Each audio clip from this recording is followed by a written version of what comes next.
subscribe and share Nalanda Education. Education brings real empowerment. It is the most powerful tool to change the world. Education is power. Education is light of life. Study with Nalanda Education. Hello guys, कैसे हैं आप बच्चों। मैं के Chauhan Nalanda IAS academy के YouTube channel में आपका स्वागत करता हूं। सो बच्चों, हम बायोलॉजी में बात कर रहे थे पादप जगत के बारे में, और मैंने आपसे बताया भी था कि सबसे इम्पोर्टेंट किंगडम है ये पादप जगत, प्लांटी जिसे हम कहते हैं। और मैंने बताया था कि पादप जगत को दो भागों में बांटते हैं, ठीक है। दो भागों में इसके पादपों को बांटा जाता है। एक होता है आपका क्रिप्टोगेमी और दूसरे होते हैं आपके जिन्हें कहा जाता है फेनेरोगेमी। इन्हें पुष्पी पौधे कहते हैं, इन्हें अपुष्पी पौधे, इन्हें पुष्पी पौधे कहते हैं, इन्हें अपुष्पी पौधे कहते हैं, ठीक है। इनमें पुष्प नहीं आते हैं, उन पर पुष्प आते हैं। और इन क्रिप्टोगेमी में मैंने बात की थी तीन की। एक बात की थी थैलोफाइट, दूसरी बात की थी ब्रायोफाइट और एक बात की थी टेरिडोफाइट। और मैंने ये भी बताया था कि जो थैलोफाइट होते हैं उनमें सबसे बड़ा एग्जाम्पल होते हैं शैवाल। शैवाल के बारे में अच्छे से मैंने बताया था। उसके बाद दूसरे थे ब्रायोफाइट। और ब्रायोफाइट में मैंने बताया था, इसमें चर्चा की जाती है लीवरवर्ट जो हॉरिजेंटल सर्वाइव करते हैं सरफेस के, और दूसरे मोसेस, ठीक है। और तीसरे थे टेरिडोफाइट।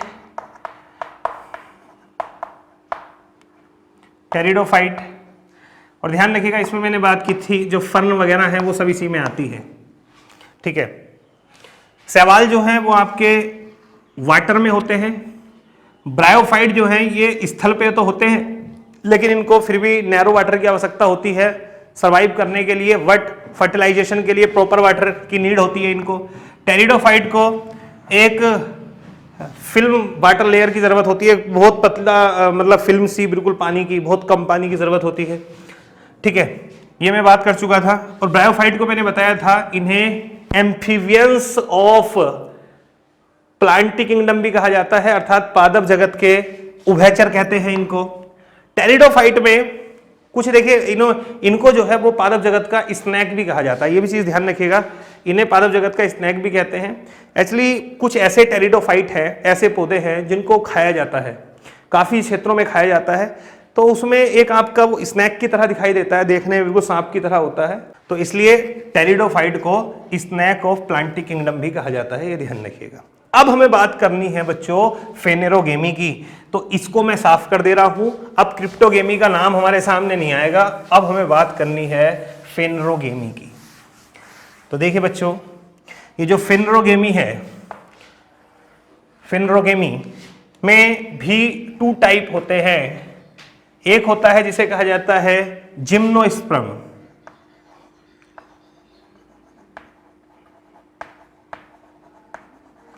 और दूसरे होते हैं एंजियोस्पर्म।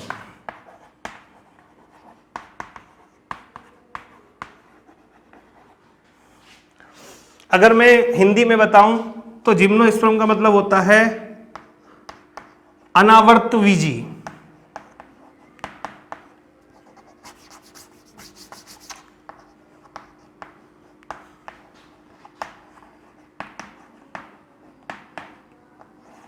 और इधर होते हैं आवृतवीजी।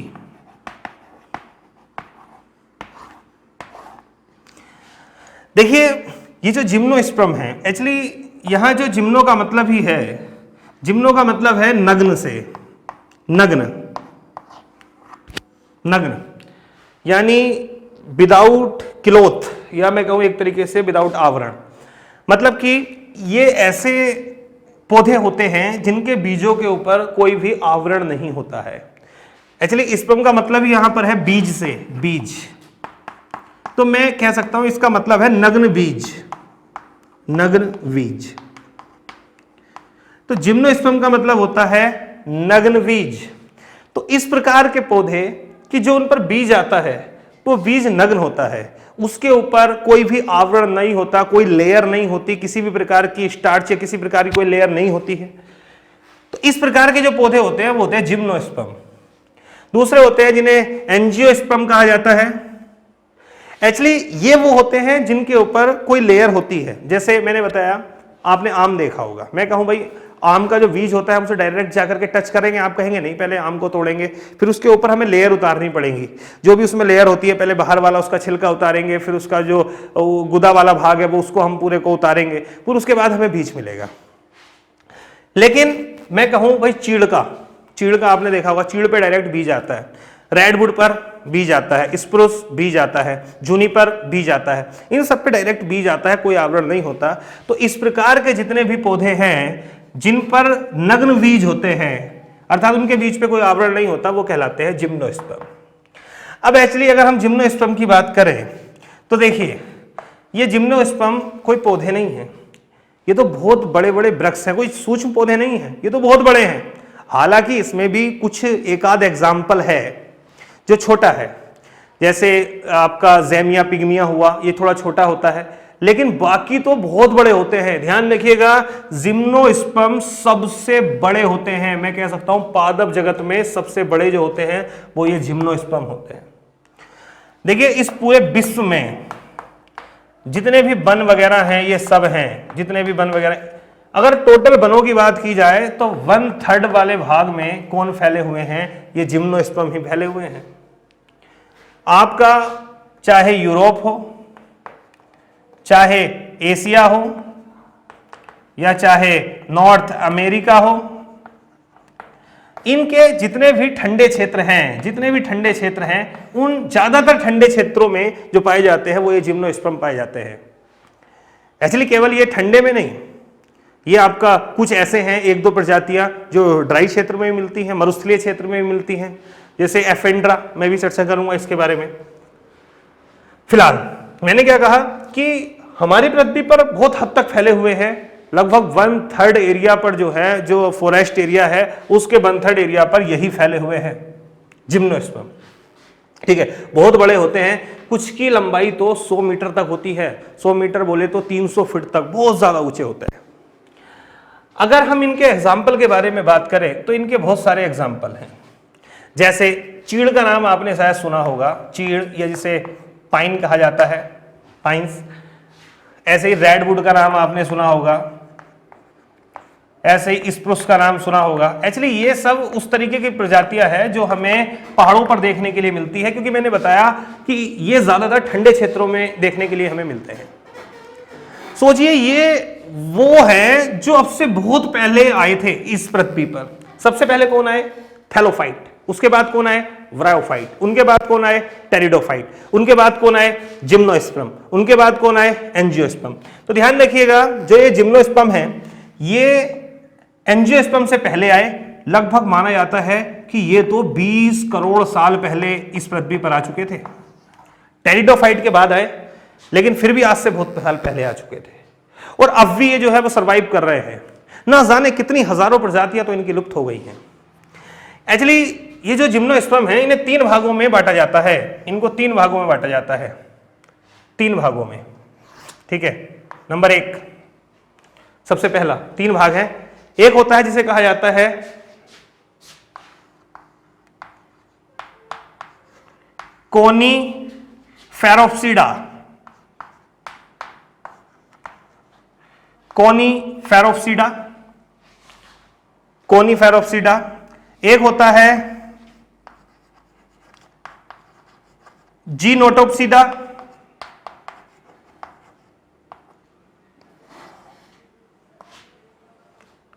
और एक होता है साइकैडोप्सिडा।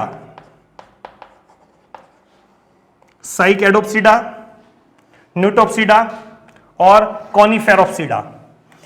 हालांकि जरूरी नहीं है कि आप इसको याद रखें, आप डायरेक्ट जो इसमें आने वाली प्रजातियां हैं जिम्नोस्पर्म की, आप उन्हें भी याद रख सकते हैं। फिर ही मेरा तो काम है बताने का, तो मैं बताऊंगा। एक्चुअली जो जिम्नोस्पर्म है उनमें 3 कैटेगरी हैं। एक है आपकी कोनीफेरोप्सिडा, न्यूटोप्सिडा और साइकैडोप्सिडा। सबसे पहले मैं बात कर रहा हूं आपसे कोनीफेरोप्सिडा की। तो देखिए इसके अंतर्गत आता है जैसे चीड़, या जिसे हम पाइन्स कहते हैं, चीड़। दूसरा जैसे रेडवुड,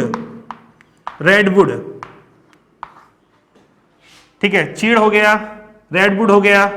ऐसे ही जूनिपर, नाम सुना होगा जूनिपर का, जूनिपर। इसे मैं साफ कर दे रहा हूं, मुझे आसानी होगी कुछ चीजें लिखने में, बनाने में।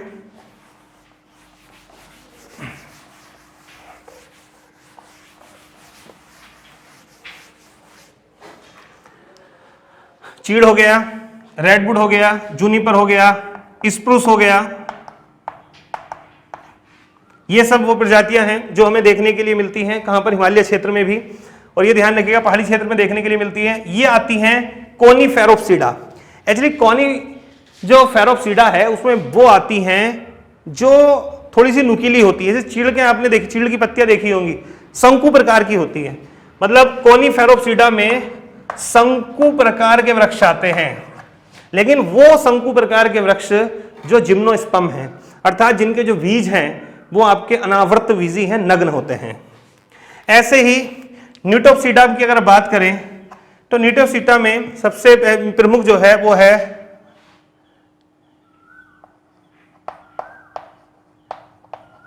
अफेंड्रा।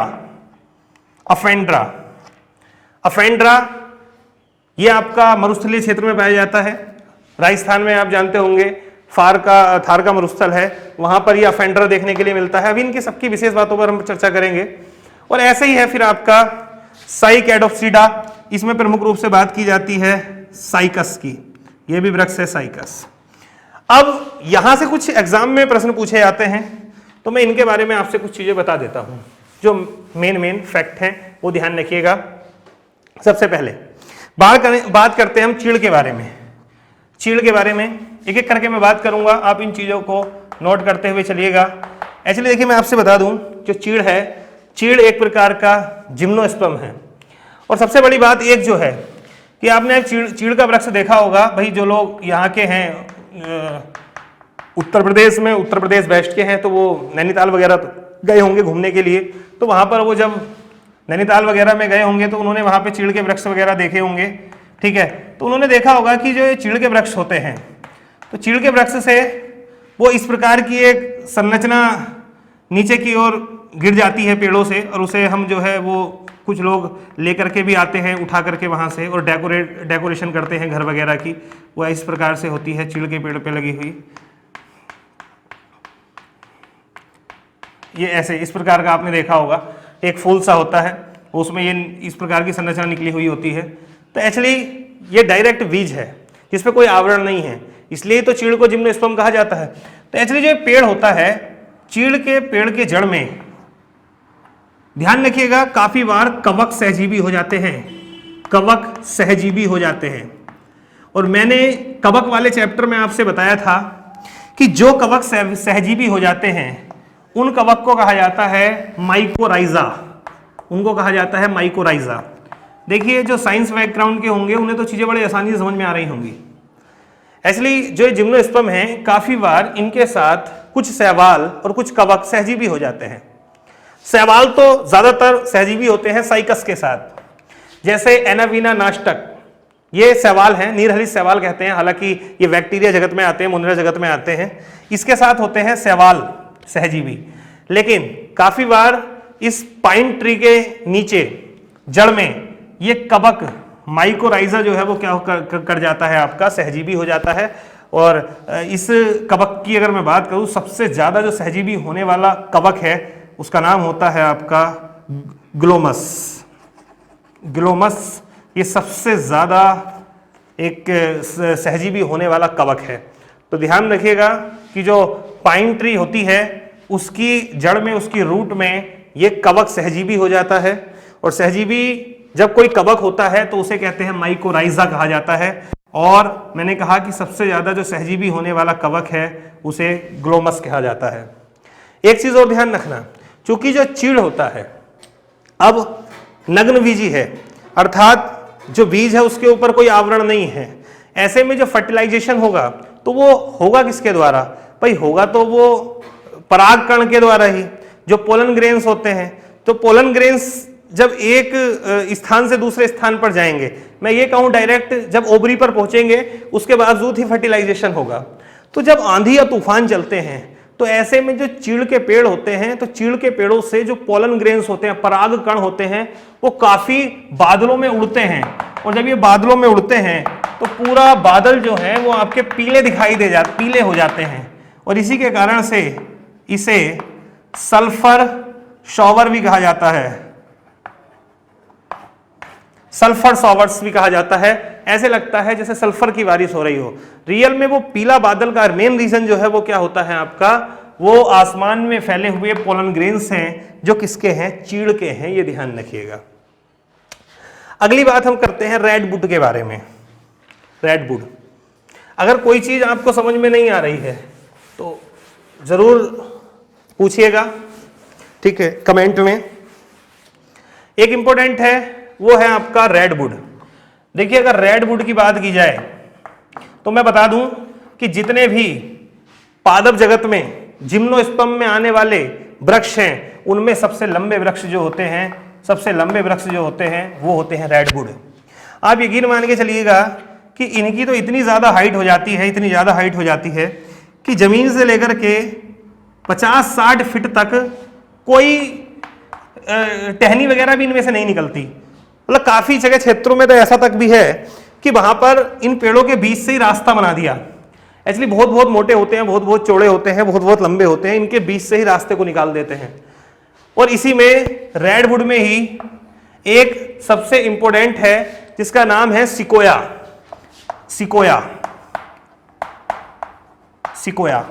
तो रेडवुड में ही आता है सिकोया।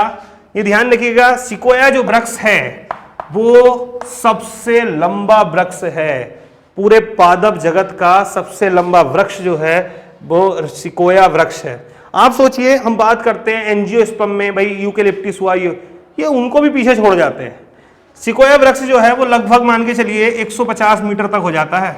अगर यकीनन मानेंगे तो आप कहेंगे 350 से लगभग 400 फीट तक ऊंचा निकल जाता है सिकोया वृक्ष। किसका एग्जाम्पल है? रेडवुड का एग्जाम्पल है। तो ये बहुत लंबे होते हैं और मैंने बताया सिकोया एक ऐसा ही है जो बहुत ज़्यादा लंबा होता है, ठीक है। इसके बाद हम बात करते हैं जूनिपर। ये भी ठंडे क्षेत्रों में पाए जाने वाला है। एक्चुअली जूनिपर ये एक तरीके का शंकु प्रकार का होता है। मतलब देखने में जैसे आपने देखा होगा कि क्रिसमस ट्री होती है ना, क्रिसमस ट्री इस प्रकार से बिल्कुल शंकु प्रकार का, तो ये उसी प्रकार का होता है जूनिपर। इसलिए काफी स्थानों पर इसे क्रिसमस ट्री के रूप में देखा जाता है। जो क्रिसमस वाला पेड़ होता है उस क्रिसमस वाले पेड़ की तरह इसको देखा जाता है जूनिपर को। तो ये भी याद रखिएगा। इसी प्रकार से स्प्रूस भी एक किस्म में आता है, कोनीफेरोप्सिडा में आता है। इनको थोड़ा सा आप जो है ध्यान रखिएगा। अगले बात हम कर रहे हैं नोटोप्सिडा। नोटोप्सिडा में एक सबसे बड़ा एग्जाम्पल है जिसे कहा जाता है, जिसे अफेंड्रा कहा जाता है।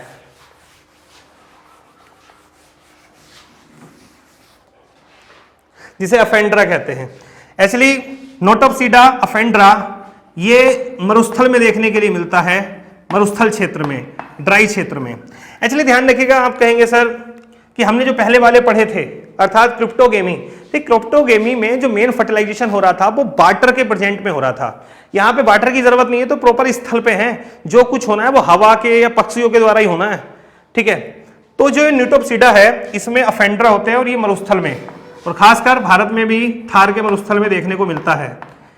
और मैं आपसे एक बात बता दूं कि ये जो अफेंड्रा है इसका बड़ा महत्व है।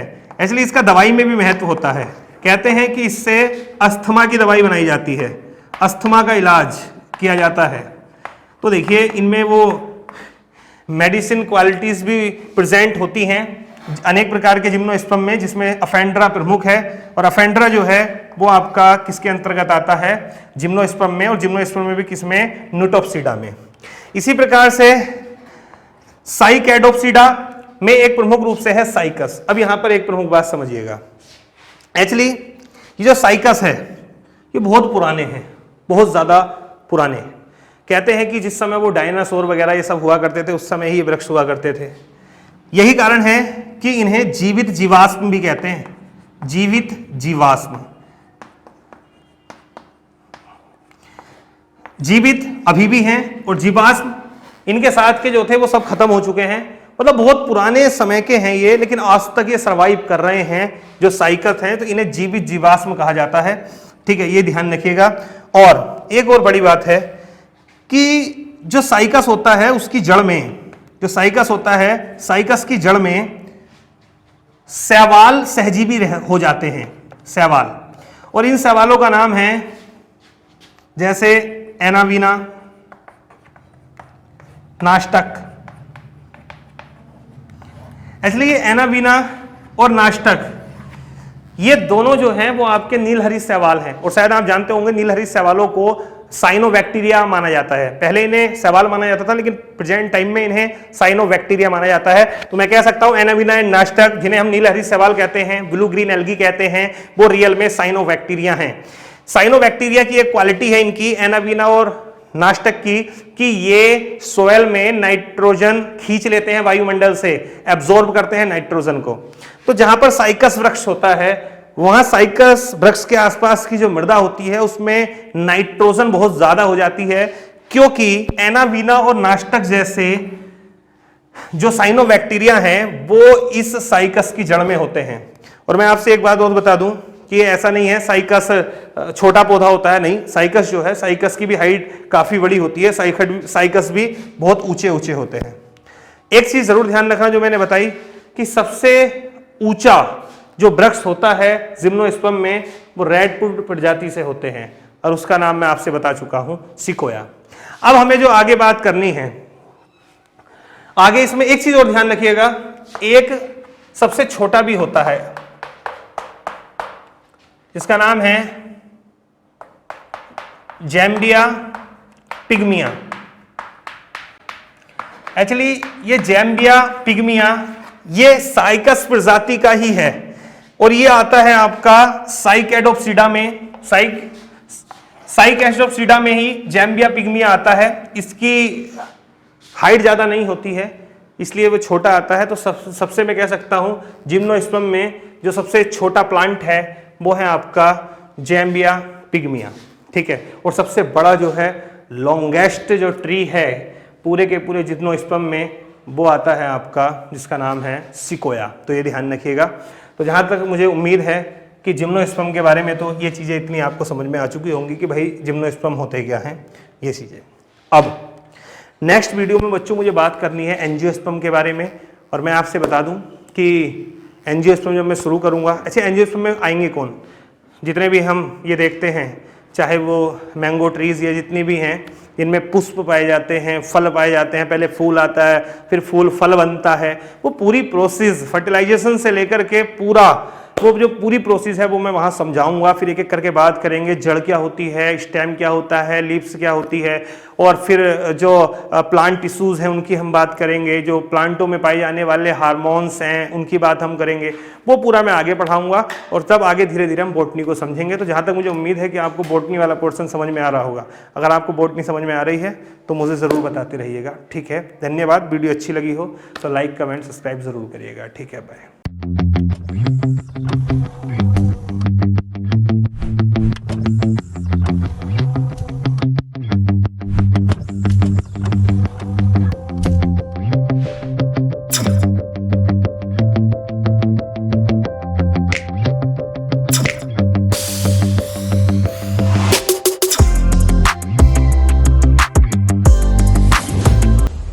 Subscribe and share Nalanda Education.